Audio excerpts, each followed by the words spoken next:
we are given targets to achieve. But we are given the ability, however we want to achieve those targets, we are given that choice as a team. So we know how we want to achieve our targets. We know as a team that we don't want to forevermore and in the future, in the next couple of years, to always be doing power promos. We don't want it to be smouldering lamps. We don't want it to be smouldering lamps. Why the fuck you lying? Why you always lying?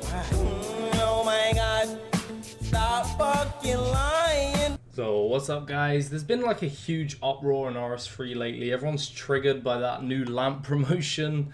And then they followed up by an even stronger promotion. So I see why people are mad. Maybe not XP, but they put like tier 90s on as well after everyone complaining and everyone voicing their opinion. I don't know if they think it's like a vocal minority, but looking at all the different content creators as well who have made videos, like everyone's upset. Nobody wants this broken ass free XP watering down the game, and it just feels like everyone's complaints have just fallen on deaf ears by them following up with this tier 80 thing as well.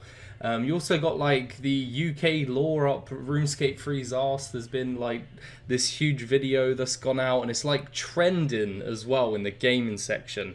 This is not the kind of publicity we want for RS3. It just feels like things are just going from bad to worse at the moment. You know, we've seen people like Mod Lee get fired, who's like a branch between Jagex and the RuneScape 3 community, and they've just cut that off and they're not responding either to anything where everyone's upset. It feels like JMods they just don't respond anymore.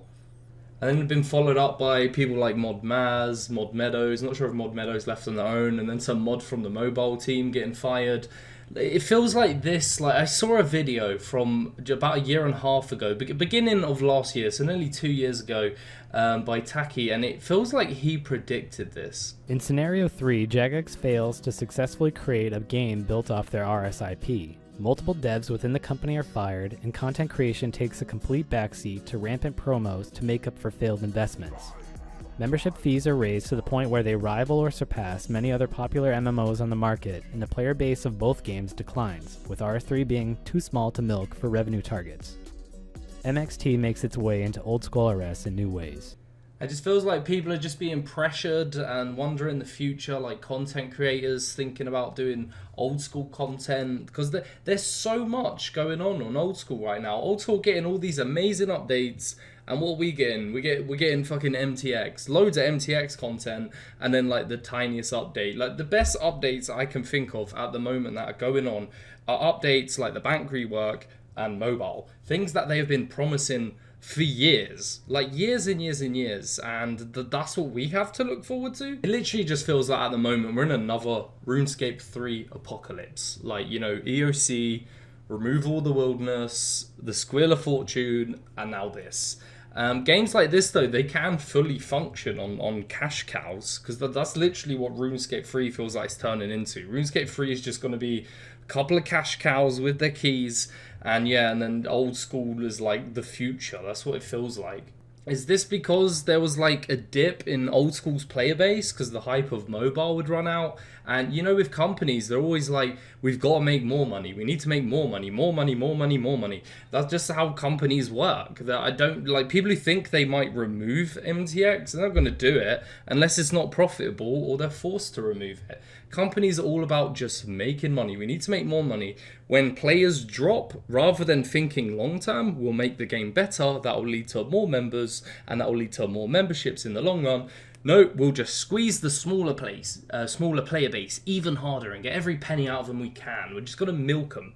I just feel like they're just trying to fund old school with RS3. And is old school like the safe haven from MTX at the moment? And RS3, we're like the frontline soldiers right now, holding back that wall of MTX, while old school's getting like, you know, nice and chill, and they listen to the community. The difference as well, like if there was an uproar like this on old school would have addressed it straight away. But here it's like dead silent. You know, well, we're doing this anyway. Just ignore the player base. You know, we're just going to do what we need to do for our investors and what we need to do to make money. It's like they just don't hear us. But the thing is, if RS3 goes down the shitter, where are the investors and the people trying to make profit from RS3 gonna look to next? you can bet your ass MTX will be coming straight to old school, because they're not just going to sit back and not make money. They'll do it in one way or another. I know old school has bonds, but you know, something will come. And the question is RS3 down the shitter? Should everyone swap to old school now? And even if they do, how long is that gonna last?